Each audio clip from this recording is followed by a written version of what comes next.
O pessoal ainda está chegando. Gílio Melo, boa noite. Então vamos começar.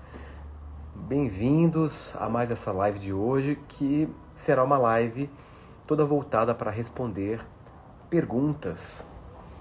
E antes de começar, vamos à nossa carta de hoje, das cartas máximas. E vamos ver qual é a mensagem de hoje. Essa mensagem de hoje trata do vazio. Então vamos lá. Há um vazio infinito dentro de cada um de nós. Você sabia que há um vazio infinito dentro de você? Sob o olhar de uma mente enviesada no medo, esse vazio representa um abismo temido. Olha que interessante. Nós olhamos para esse vazio como algo ruim, como um abismo que nos ameaça. Mas sob um olhar sereno e pacífico, ele representa a presença de algo infinitamente inteligente e pacífico. Ao invés de fugir desse vazio, entre nele, entre em contato com ele, medite. E essa é uma das cartas que eu mais gosto, porque ela trata de um assunto realmente fantástico, né? Nós passamos a vida inteira, e porque a cultura nos ensinou a investir energia para preencher este vazio. Então perseguimos coisas o tempo todo na tentativa de preencher esse vazio, sendo que na verdade este vazio, que é parte de quem nós somos em um nível mais profundo e essencial, não está aí para ser preenchido, e sim para lhe preencher. E esta é a grande mensagem, este é o grande insight.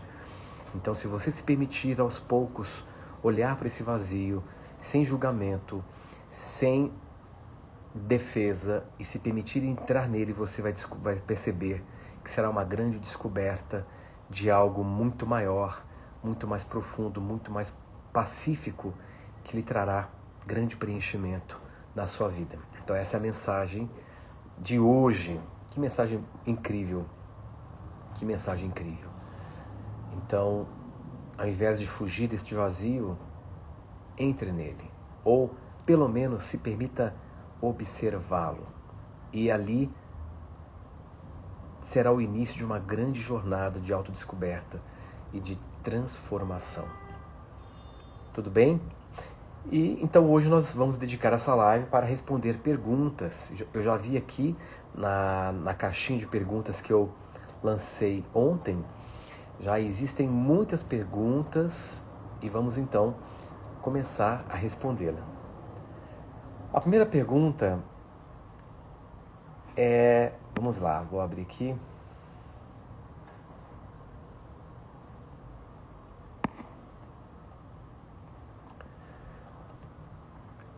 A primeira pergunta é: como mentalizar uma separação?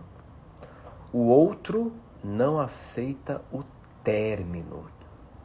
Muito bem, vamos analisar essa pergunta sob uma outra perspectiva, uma perspectiva mais responsável. Uma perspectiva mais responsável.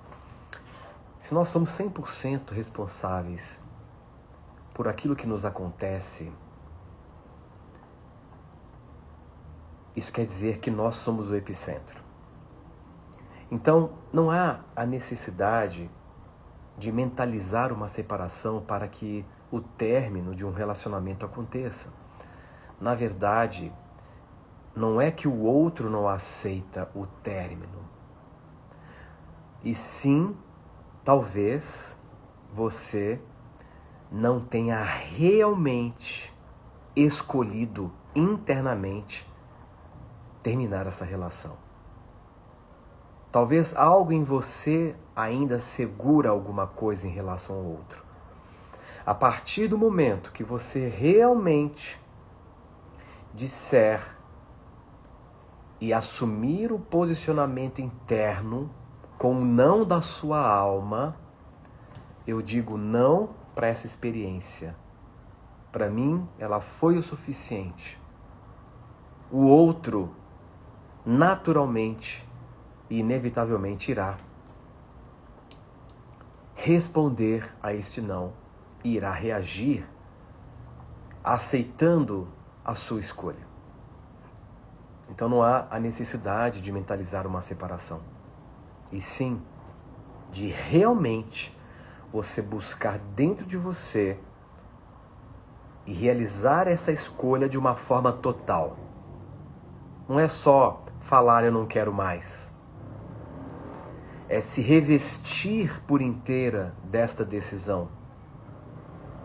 Porque se você fala só da boca para fora, e se algo lá no teu íntimo ainda está apegada com o processo, o outro não vai corresponder. Lembre-se que você é o coordenador da sua realidade. Pessoal, o sinal da internet está estável, não está travando aqui. Se alguém está notando que está travando, é o sinal da internet aí do outro lado. Então, melhor sair da live e entrar novamente. Tá? O sinal está perfeitamente estável. Então pense nisso. E isso vale para tudo, viu, pessoal? Essa pergunta ela vale não só para o âmbito de terminar uma relação, mas serve para tudo. Porque você é o agente causal da tua vida. Muitas vezes o que acontece foi o que eu acabei de dizer. A pessoa ela fala, ela quer, mas lá no íntimo talvez ela não queira. E não se trata de ser incisivo, de ser mais intenso. Trata-se de assumir um não ou um sim com paz de espírito. Então não necessita mentalizar, nada, absolutamente nada. E sim posicionamento total na sua decisão. Então reflita sobre as questões internas. Será que algo lá dentro de você não quer terminar? E você não quer ver, e você se apega apenas numa atitude de verbalizar, isso não irá funcionar. Eu me lembro de uma história muito interessante do próprio Gandhi, quando uma mãe leva o seu filho viciado em açúcar e pede para que Gandhi converse com o menino para que ele pare de comer açúcar. Então a mãe chega lá para o Gandhi, Mahatma Gandhi, e o Gandhi chama a mãe e fala, olha, volte daqui 15 dias com seu filho. E ela, sem entender,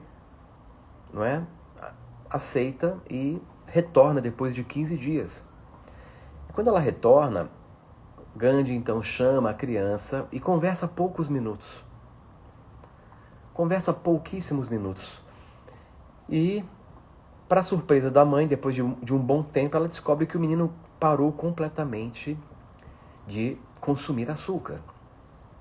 E ela, sem entender, volta para Gandhi e pergunta, o que você fez? Eu passei anos tentando convencer o meu filho de parar de consumir açúcar e não foi o bastante, não foi suficiente. O que você fez? Você ficou tão pouco tempo com ele, ele simplesmente parou. E Gandhi respondeu, na primeira vez que você veio, eu não tinha autoridade vivencial para pedir para que ele parasse de comer açúcar. Então eu fiquei 15 dias sem consumir açúcar, para que eu tivesse a autoridade de orientá-lo em parar de consumir açúcar. Então, entendeu? Se você não vive, você não tem autoridade. Você não tem autoridade. Se você fala só da boca para fora, e se lá dentro você não está decidida realmente, o que você falar não vai ter o peso da autoridade de impactar o outro. Então pensemos sobre isso. Vamos para outra pergunta.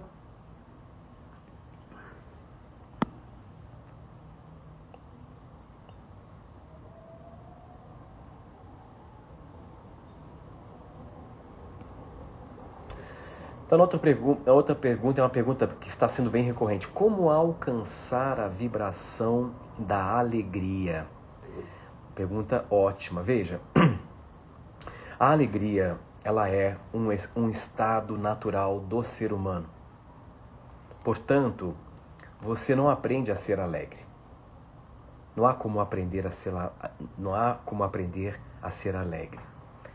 A alegria, sendo um estado natural do nosso ser, ele se manifesta,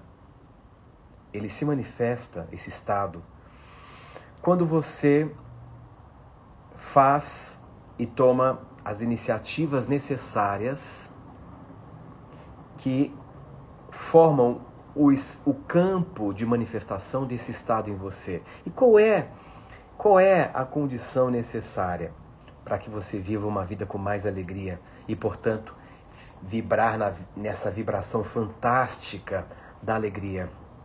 Duas coisas. E essas duas coisas, na minha opinião, né, lidando com milhares de pessoas, observando os processos, essas duas coisas são as maiores deficiências do ser humano. E é por isso que o ser humano é tão infeliz e vive em sofrimento de modo geral. Primeiro, se você quer entrar na vibração da alegria, trate de estabelecer alinhamento com a vida. Abra mão das tuas resistências emocionais em não aceitar como foi e não aceitar o que pode ser. Isso sequestra a tua energia e o leva para longe desse estado maravilhoso de expansão que é a alegria e te prende num estado de contração que nós podemos chamar de negatividade. Negatividade nada mais é do que um estado de contração da consciência quando você está na negação. Resistir ao que foi, resistir ao que pode ser, é uma posição de negação. Esse é o primeiro ponto. E o segundo, se aceitar da maneira como a natureza lhe projetou. É a partir desses dois pontos que você vai restaurar esse estado natural de alegria. Por que a criança é naturalmente alegre? Porque a criança, ela não vive, ela não aprendeu ainda a resistir, ela não aprendeu ainda a entrar em oposição. Tem práticas que irão te ajudar.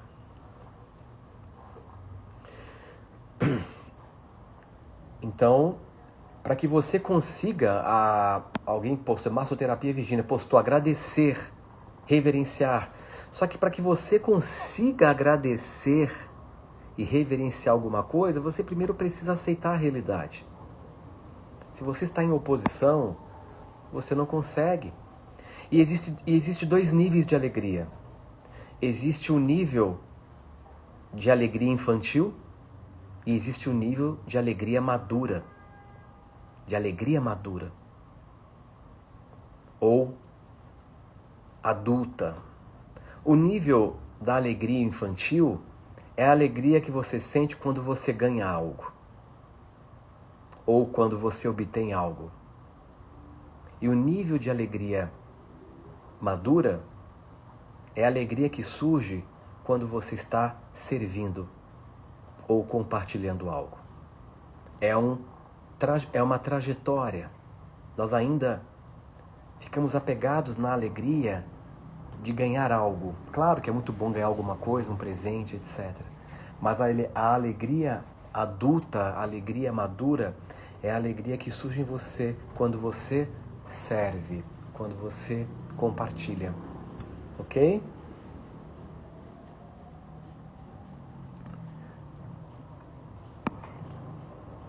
Vamos para a próxima pergunta, muito boa também. Por que o ego cria tantos problemas e como se libertar? Olha que pergunta interessante. E essa pergunta segue a resposta da pergunta anterior, numa certa medida. Quando falamos de ego, nós, em última instância, estamos tratando de um processo. O ego, ele não é algo em si. Ele não é uma coisa em você. O ego, ele é um processo que está acontecendo em você. E sendo um processo, ele pode ser completamente desligado. Completamente desligado. E por que este processo em nós, definido como ego, que eu poderia também repetir aqui, dizer que este processo ele é um processo de contração crônica da consciência, ele cria muitos problemas, primeiro, porque neste processo nós estamos profundamente envolvidos com a mente, estamos profundamente identificados, veja, identificados com o fluxo de pensamentos, com as memórias e, consequentemente, este conglomerado de memórias resulta numa história. E por estarmos profundamente identificados, envolvidos com a mente, nos apegamos profundamente, nos envolvemos profundamente com as histórias que contamos para nós de quem pensamos ser. E muitas vezes, essas histórias se transformam em verdadeiros dramas. E por estarmos envolvidos com a mente, nos envolvemos com os dramas e, sob a lente de um drama, um fato que é só um fato vira algo desesperante, algo muitas vezes trágico. Mas se você for capaz de tirar as lentes dos dramas para lidar com o fato em si, você terá muito mais proatividade em lidar com o fato.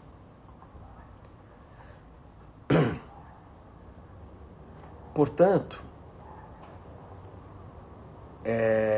o problema está aí. E uma das funções deste processo chamado ego em nós é o hábito do sofrimento. Nós aprendemos a sofrer e, portanto, sofrimento é um fenômeno mental. Tudo que você aprende é mente. Tudo que é da natureza não se aprende. Você só cria as condições para que se manifeste na realidade. Então, sofrer é aprendizado, é hábito. E sofrer é apenas o posicionamento em que você resiste a alguma coisa. Quanto mais você resiste, mais você sofre. E a qualquer momento você pode parar de resistir. E quando você para de resistir diante de um problema, ele deixa de ser um problema e se torna apenas um fato com o qual você terá que lidar. Então, como se libertar? A libertação do ego tem o seu início quando você aprende e se dedica a observar a mente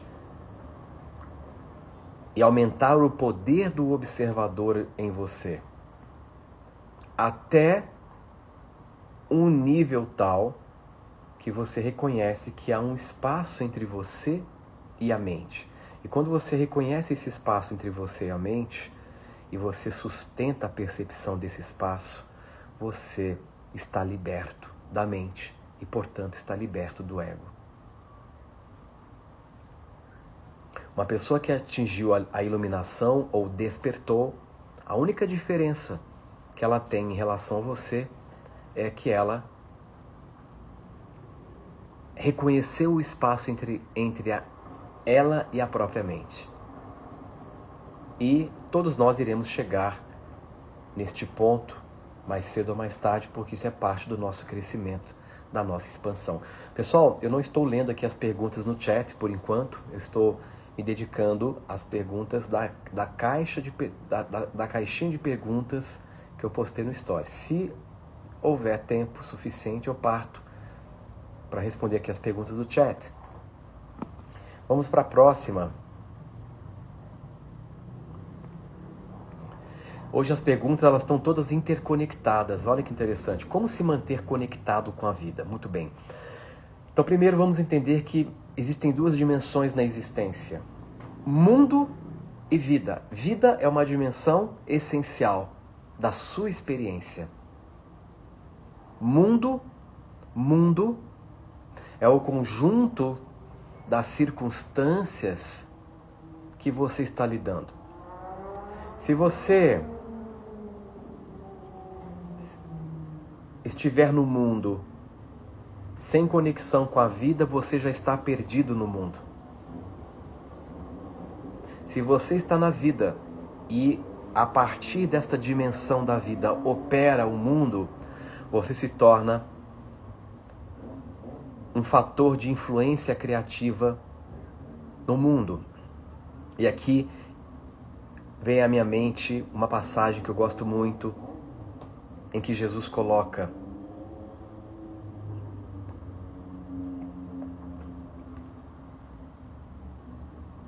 larga é a porta e espaçoso o caminho que lhe conduz à perdição.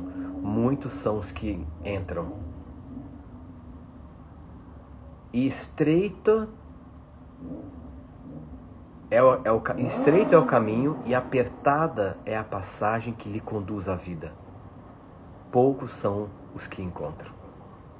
Então, o que Jesus quis dizer com essa passagem? A passagem larga que lhe conduz à perdição é a passagem que o leva a se perder de si mesmo. E essa passagem larga, que muitos são os que encontram, é a dimensão do mundo. E a passagem estreita e o caminho, a passagem apertada e o caminho estreito que lhe conduz à verdadeira vida, e que poucos o encontram, é a dimensão do agora. É a dimensão do agora, este momento, onde a vida acontece. A vida não acontece no passado, a vida não acontece no futuro. A sua vida é aqui e agora. E como se manter conectado com o momento presente? É um exercício de restauração daquilo que hoje está sendo difundido como mindfulness. O exercício de aguçamento do seu poder de observação, da plena atenção. O exercício de, aos poucos, se sentir no seu próprio corpo, porque o seu corpo físico é a âncora para se manter na dimensão da vida. Quando você entra no seu corpo e você aos poucos aprende a se manter no corpo, você percebe que há uma inversão de ênfase. Agora você não está mais lidando com a vida sob a perspectiva de ser apenas uma cabeça que pensa. Muitos vivem assim, como cabeças que gravitam. Não é? Então há que se ter uma mudança de perspectiva, de ao invés de tentar lidar com a vida sendo apenas uma cabeça que enquadra tudo, você entra no corpo e se torna um todo integrado. Quando você está no corpo, você não está mais sob o domínio da sua mente, da sua cabeça. E se você estiver no corpo, você estará aliançado e ancorado na dimensão da vida. E a partir dessa ancoragem na dimensão da vida, surgirá em você um poder extraordinário de influenciar o mundo da melhor forma. A Emília está colocando alinhamento com os corpos físicos. Não, Emília, é mais simples. Não seja tão complexa. É muito mais simples. Basta que você treine a observação da sua respiração. Por isso que é fundamental que haja uma prática passiva de meditação. E essa meditação passiva, com o passar do tempo, ela deve se tornar uma meditação ativa. Para que você se mantenha nesse estado todo o tempo. Mas é uma conquista. É um processo. Infelizmente não é um botão que se aperta e pronto, você já está em conexão com a vida. É um processo. Bastando comprometimento e dedicação diária. E é muito prazeroso exercitar a presença no corpo. É muito prazeroso. Tudo bem? Vamos para a próxima.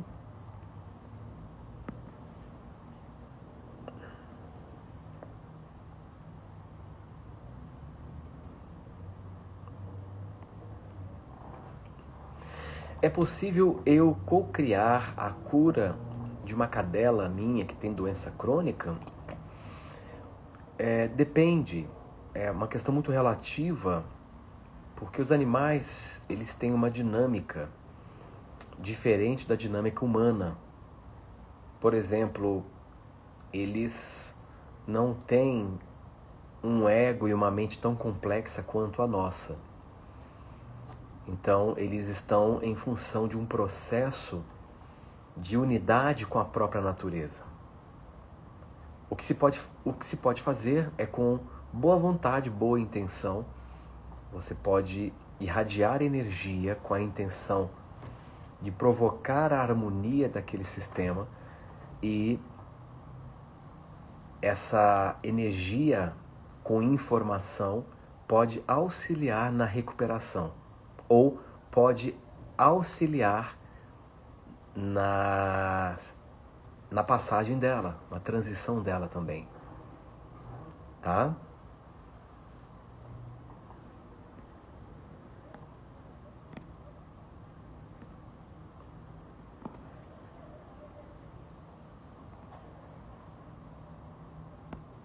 Outra pergunta.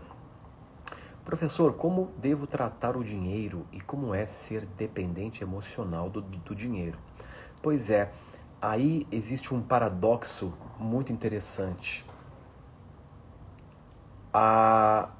O que está por trás da mentalidade de escassez? Olha que coisa, olha que interessante.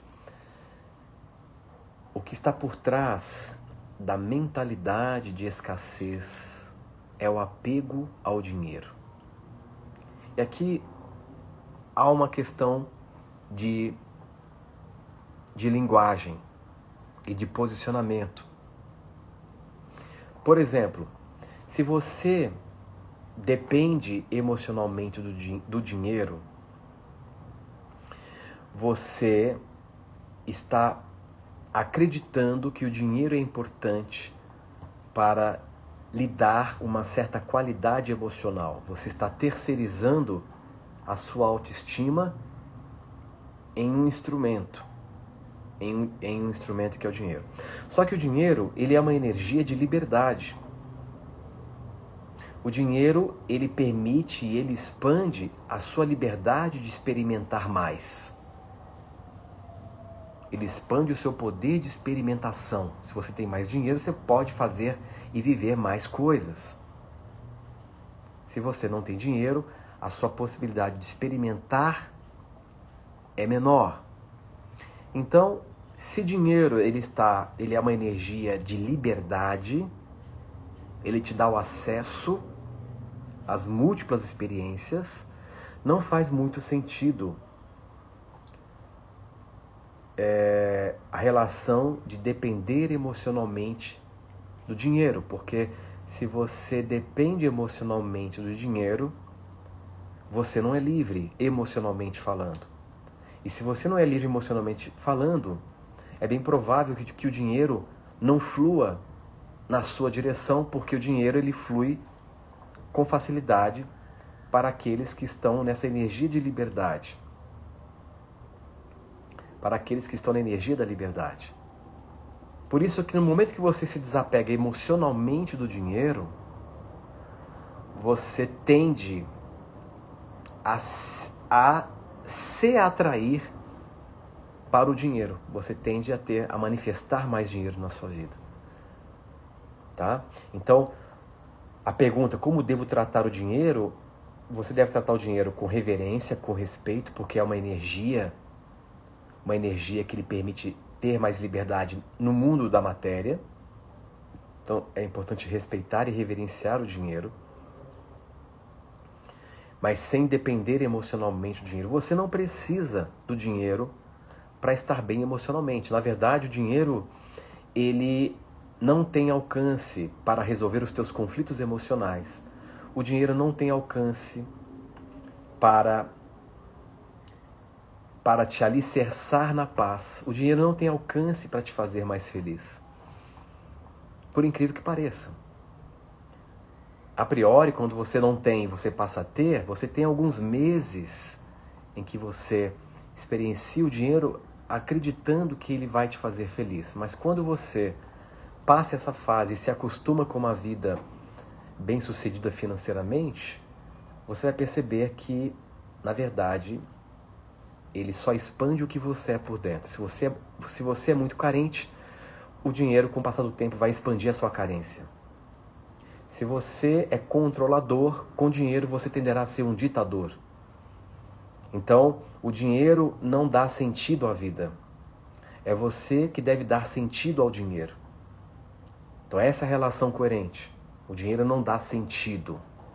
É você que dá sentido ao dinheiro. Se assim não fosse, nós não teríamos muitos países em que a questão financeira, econômica está muito bem resolvida, tendo os altos índices de suicídio. Porque a pessoa atinge um nível muito alto financeiro, acreditando que atingir esse nível é a fórmula da felicidade. Quando ela atinge esse nível, ela percebe que nada mudou internamente. O vazio continua lá, a depressão continua lá, a angústia continua lá, porque o dinheiro é só uma energia que te dá acesso. Ele é insuficiente para sanar as suas questões emocionais. A única forma de sanar as suas questões emocionais é buscando o autoconhecimento, descobrindo quem você é, sublimando conflitos. Por isso que eu falo, o sucesso financeiro sem autoconhecimento implicado se torna a sua principal prisão e limite. Só sucesso financeiro sem autoconhecimento, esse sucesso se tornará o seu principal limite e a sua principal barreira.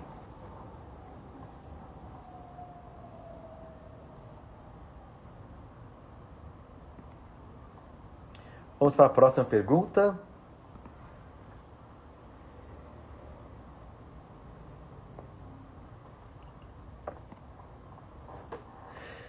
Pergunta: professor, quando sei que realmente eu soltei o passado? Pergunta muito boa. Olha, qual é o termômetro que mostra que você realmente soltou o passado, né? Antes de responder, eu vi um comentário aqui interessante que eu vou até aproveitar, que me fez lembrar. A Gleidza colocou: Elon Musk tem sucesso financeiro, mas pouco investimento emocional. Exatamente. Eu postei um vídeo há um tempo atrás aqui no meu Stories do Elon Musk numa entrevista dizendo que ele não está mais feliz, que a vida dele está perdendo sentido. Imagine um Elon Musk, um empreendedor daquele porte, né? Por quê? Porque ele tem muito recurso exterior. Ele conquistou muitos recursos no exterior, no mundo exterior. Mas ele é pobre de recurso interno, porque ele não investiu no autoconhecimento. E chega um momento, que é o que eu falei, chega um momento que esta constatação vai ser inevitável. Nossa, mas todo mundo está me dizendo que eu cheguei lá. Eu cheguei no ponto mais alto da vida. Mas, na minha perspectiva, eu não cheguei em lugar nenhum. Porque tudo que eu conquistei é insuficiente em transformar esta angústia que me persegue. Essa tristeza que se mantém. Muito interessante, né? Então, quando eu sei que realmente eu soltei o passado, primeiro, quando você notar uma grande mudança no teu presente, quando você perceber que a sua vida está indo para um outro nível, ao invés de ficar no ciclo das repetições. Esse é o primeiro indício. Porque muito daquilo que nos impede de mudar a nossa vida no presente, de avançar genuinamente para um próximo nível, ao invés de ficar se repetindo nas mesmas situações, é a sua conexão arcaica com o passado. Quando você solta o passado, quando você libera o passado com amor. Porque não é o passado que está te segurando, é você que segura o passado. Então é você que precisa soltar. E quando você solta o passado, efetivamente, toda a energia que você investiu para se manter conectado ao passado, ela é recuperada. E surge em você um sentimento de maior paz, porque agora você sublimou conflitos. E paz é o reflexo da ausência de conflito. Se você está muito apegado ao passado, tentando viver o seu presente, você vai estar mantendo um grande conflito. Então, a priori, eu poderia colocar esses dois efeitos. Você vai se sentir com mais vitalidade, com mais paz, e a sua vida vai para o próximo nível. Ok?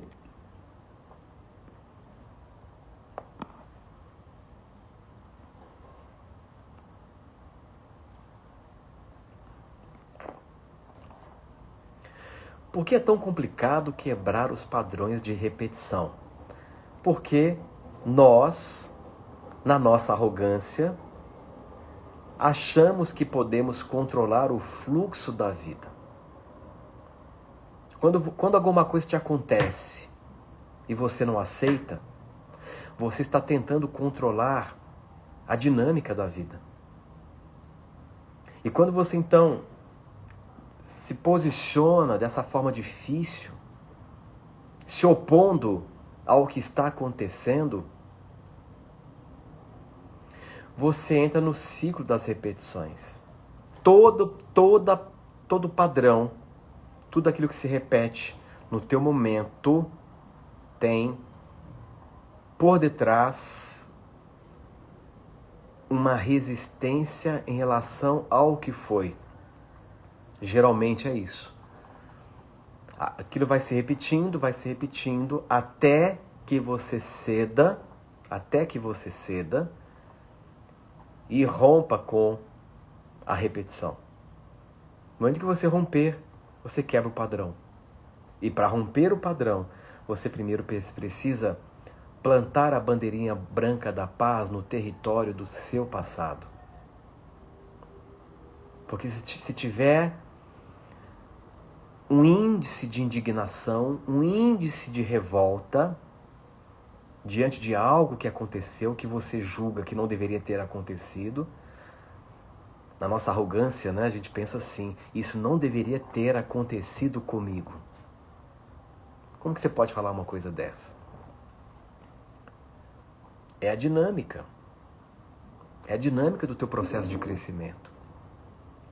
Em um nível profundo, tudo que você está vivendo em um nível profundo do teu ser foi escolhido por você. Foi escolhido por uma dimensão maior em você. A natureza funciona dentro de um princípio de conservação e economia máxima de energia. E se está acontecendo algo na sua vida é porque você tem energia e capacidade para lidar. Se você não tivesse energia e capacidade para lidar, aquilo não estaria compondo a sua realidade. Porque a natureza não gasta energia desnecessariamente. Tudo bem? Então, para romper os padrões de repetição, primeiro você precisa romper o seu padrão de resistência e de teimosia em lidar com aquilo que é hoje e se render ao que foi. Este é o caminho mais curto e de menor ação para você romper com o padrão de repetição.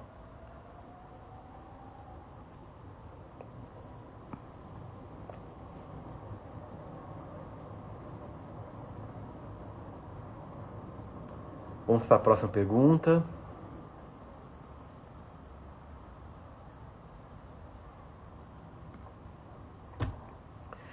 Quando temos sócio, um parente, e ele ainda está preso em questões emocionais, isso atrapalha o crescimento da empresa?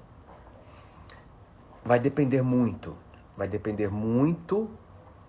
da mentalidade das outras partes. Geralmente, quando você tem um sócio que está com problemas emocionais, isso vai interferir sim. Vai interferir numa certa medida. Vai depender do foco e da mentalidade. Se o outro sócio tem uma mente mais forte, uma mente mais focada, ele consegue manter a integridade financeira e econômica de uma empresa.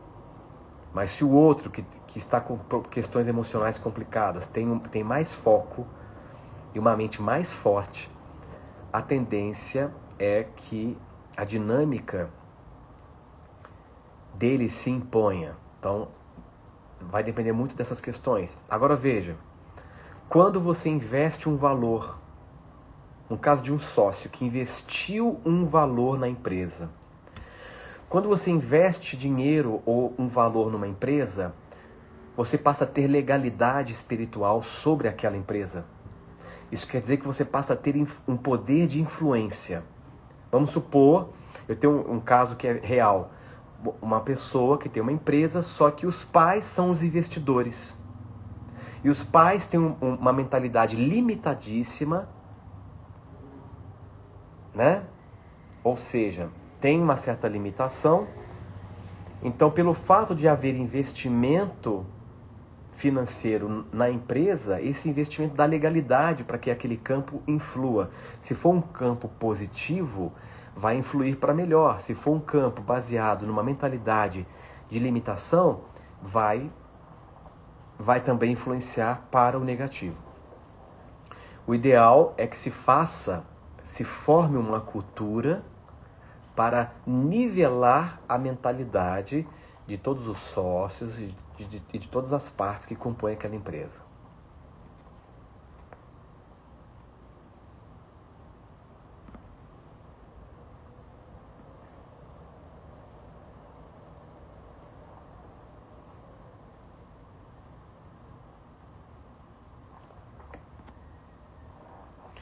Próxima pergunta. O professor já olha para os desafios sorrindo quando eles surgirem ou tem crises de vez em quando? Olha, geralmente quando surge um desafio, o que é um desafio? Apenas um fato novo. Um desafio é um fato novo com o qual eu terei que lidar. Dificilmente eu entro em crise quando eu lido com desafios, porque eu já venho me trabalhando há um bom tempo a me render instantaneamente e imediatamente quando um fato novo se apresenta. A crise, ela vem deste dilema interno. Está ali, eu tenho que lidar com aquilo, mas eu não quero porque aquilo não corresponde ao que eu esperava. E aí vem crise. Chega uma certa etapa do amadurecimento emocional que você já consegue se posicionar de uma forma mais adulta. E lidar com as coisas de uma forma mais adulta implica em lidar de frente com as coisas. Implica em olhar o fato como fato, sem o revestimento e as alegorias emocionais que irão tornar o fato um drama. Você tem a liberdade de não anexar alegorias emocionais e psicológicas sobre um fato. A Elinádia pergunta, como é se render? Simples, Elinádia, apenas aceitar o que pode ser agora. E estar disposto a lidar com o que pode ser. É claro que no início, aquele pequenino eu rabugento que está na sua cabeça vai querer lutar contra, vai querer esbravejar, vai querer culpar Deus e o mundo.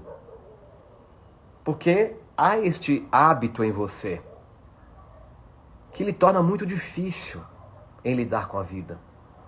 Mas, a partir do momento que você constrói e você se aprofunda no autoconhecimento e você entende o que eu estou dizendo, você então começa a se permitir entrar nesta postura. Você se permite entrar nessa postura. E foi assim que eu consegui transformar situações no meu passado muito difíceis, do ponto de vista material, do ponto de vista físico. Situações que, sob o drama, eram ou aparentavam ser insolúveis. Então não existe situações desesperantes. Existem pessoas desesperadas. Não existe situações difíceis. Existem pessoas difíceis. Uma situação, ela deixa de ser difícil quando você faz a escolha de cooperar com ela. Então eu digo, existe 3 formas de lidar com o seu momento hoje, com o seu momento presente. Apenas 3 formas. Que é, e agora faça essa reflexão comigo. Como você interpreta o seu momento presente? Como é a sua neurótica do momento presente? Neuroótica, ponto de vista. Como é a sua visão? Qual é o seu ponto de vista em relação ao seu momento hoje? O seu momento hoje, com as situações com as quais você terá que lidar, na sua interpretação, é um obstáculo a ser superado? É um inimigo a ser vencido? Ou é o seu amigo? Se você opta em ler o seu momento presente como um obstáculo a ser superado, sinto muito lhe dizer, você criará mais obstáculos para justificar a sua percepção de que o momento é um obstáculo. Se você encara o seu momento presente como um inimigo a ser vencido ou abatido, sinto muito lhe dizer, a sua vida será muito difícil e você travará uma guerra. Porque quanto mais eu concebo o mundo como guerra, mais eu crio situações para justificar a postura de guerrear. Mas se eu me coloco em um lugar em que eu olho o meu momento como amigo e com boa vontade eu estabeleço uma aliança com o meu momento para cooperar com boa vontade, a partir desta postura eu tenho o início da cura, eu tenho o início da mudança. Porque somente quando eu for capaz de aceitar o meu momento como ele é,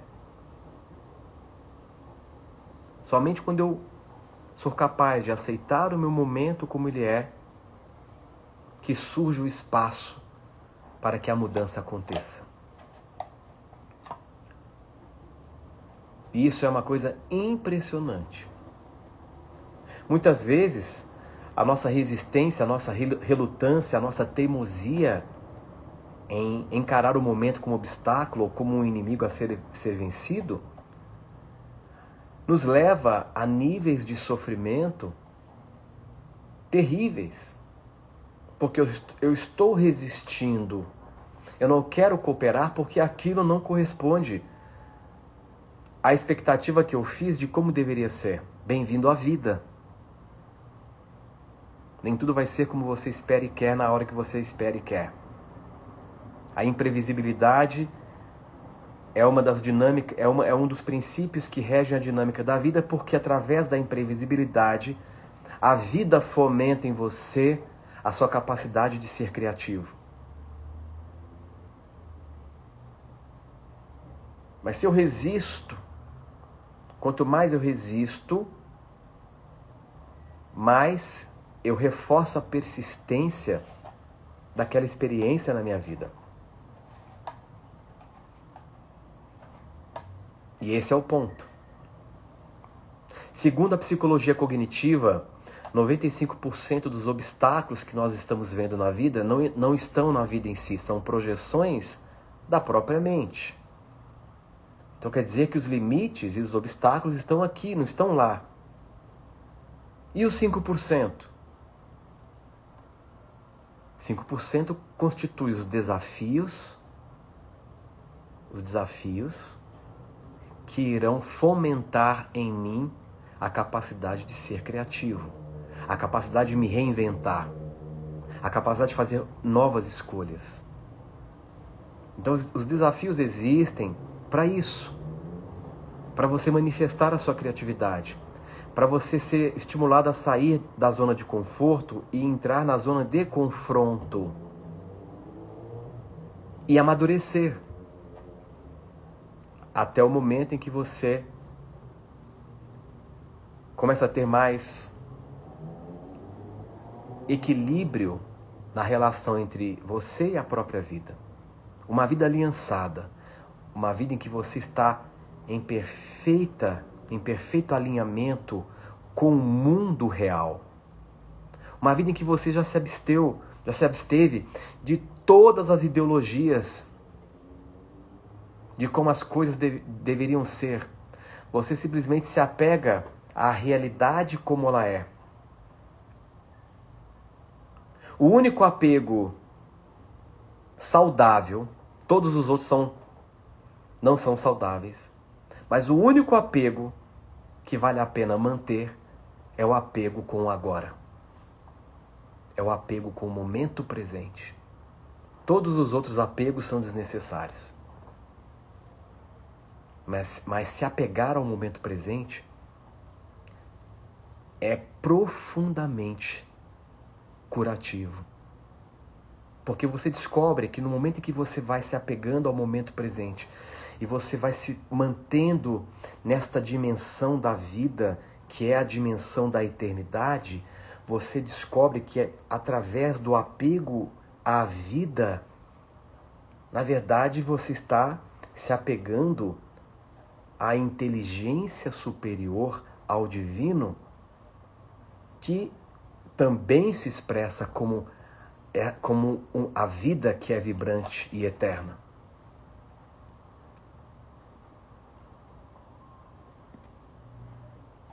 E vamos então para a última pergunta. Nossa, tem muita pergunta. Eu vou ter que fazer uma outra live só para a gente dar continuidade.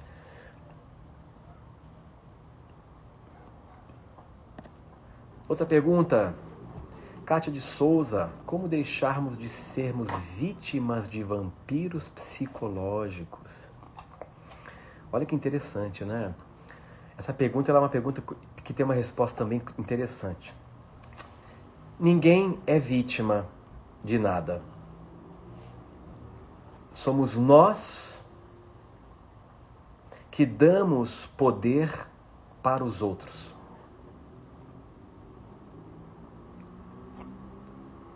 Se você, geralmente, toda e qualquer postura que lhe coloca à mercê do outro, lhe deixa exposta a múltiplas manipulações e controle, mas em última instância é você que está cedendo o teu poder para o outro. Então, nos colocamos à mercê toda vez que esperamos que o outro seja como nós idealizamos. Nos colocamos à mercê quando acreditamos que precisamos emocionalmente do outro para ficar bem.